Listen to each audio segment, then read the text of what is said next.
আমরা প্রত্যেকেই কম বেশি চা পান করে থাকি।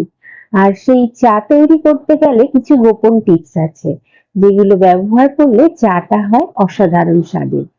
তাই আজ আপনাদের সঙ্গে শেয়ার করব সাধারণ কয়েকটি ঘরোয়া উপকরণ দিয়ে কিভাবে বাড়িতেই আমরা অসাধারণ স্বাদের চা তৈরি করতে পারি। আজকের আমাদের রেসিপি মশালা চা। নমস্কার, আমি রুম্পা। রান্নাঘরের স্বাদ কাহনের নতুন একটি পর্বে সবাইকে স্বাগত। মশালা চা তৈরি করার জন্য আমি এখানে কিছু উপকরণ একসাথে রেডি করে নিয়েছি। প্রথমত নিয়ে নিয়েছি 3 থেকে 4টি মতন এলাচ, আর নিয়ে নিয়েছি অল্প একটুখানি দারচিনি, নিয়ে নিয়েছি 4-5টি মতো গোলমরিচ, আর নিয়ে নিয়েছি এখানে আমি সামান্য একটুখানি জায়ফলের গুঁড়ো। আমি গোটা জায়ফলটাকে একটু ক্রাশ করে একটু গুঁড়ো করে নিয়েছি। আর নিয়েছি 1/2 ইঞ্চি মতো আদা ও দুটো নিয়ে নিয়েছি লবঙ্গ। আমি এখানে 2 কাপ পরিমাণে চা তৈরি করব বলে এখানে আমি 1.5 চামচ মতো গুঁড়ো চা নিয়ে নিয়েছি। যেহেতু আমি দুধ চা তৈরি করছি তাই আমি এখানে গুঁড়ো চা নিয়েছি, আর যদি আমি লিকার চা তৈরি করতাম তাহলে কিন্তু পাতা চা নিতে হতো। আমি এখানে 2 কাপ চায়ের জন্য আমি এখানে 2 টেবিল স্পুন এখানে চিনি নিয়েছি। আপনারা এখানে চিনিটা আরেকটুও ব্যবহার করতে পারেন। মিষ্টি বেশি খেলে তাহলে চিনিটা একটু বেশি লাগবে। আমি এখন একটা পাত্র নিয়ে নিয়েছি, সেই পাত্রের মধ্যে 1/2 ইঞ্চি মতো আদা, 2-3টে নিয়েছি ছোট এলাচ, দুটো লবঙ্গ, আর নিয়েছি সামান্য একটু দারচিনি, আর 4-5টি মতো নিয়েছি গোলমরিচ। সমস্ত উপকরণগুলোকে আমি একটু থিতো করে নেব। আর এইভাবে থিতো করে যদি চা তৈরি করা যায়, সেই মশলাগুলোকে একসাথে করে যদি ভালোভাবে থিতো করে নেওয়া যায়, তাহলে চায়ের স্বাদটা বাড়ে।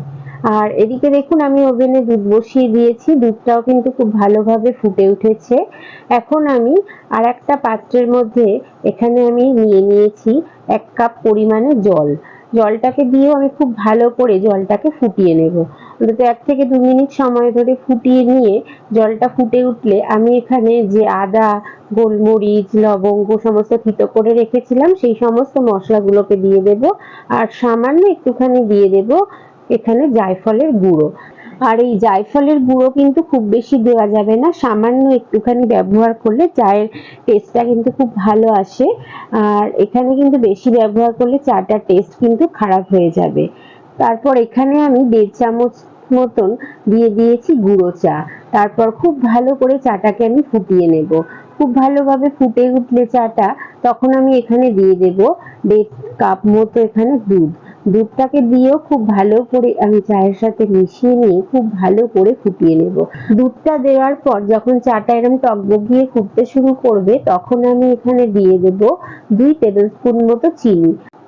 আর চিনিটা আপনারা আপনাদের প্রয়োজন অনুযায়ী চিনিটা ব্যবহার করবেন। তারপর দেখুন চিনিটা দেওয়ার পর আবারও আমি 2 থেকে 3 মিনিট মতো খুব ভালো করে চাটাকে কিন্তু খুব ভালোভাবে ফুটিয়ে নিয়েছি। আর এই দুধ চায়ের ক্ষেত্রে যত ভালোভাবে চাটাকে ফুটিয়ে নেওয়া যাবে ততই কিন্তু চায়ের স্বাদ বাড়বে। আর দেখুন চাটা কিন্তু খুব ভালোভাবে ফুটে উঠেছে, আর আমার সমস্ত উপকরণগুলো কিন্তু এখানে দেওয়া হয়ে গেছে। খুব ভালোভাবে ফুটে উঠেছে তাই চাটা। আর এখন আমি চায়ের গ্যাসের ওভেনটাকে কিন্তু অফ করে দেব। আর তারপর আমি চাটাকে ছেঁকে পরিবেশন করব।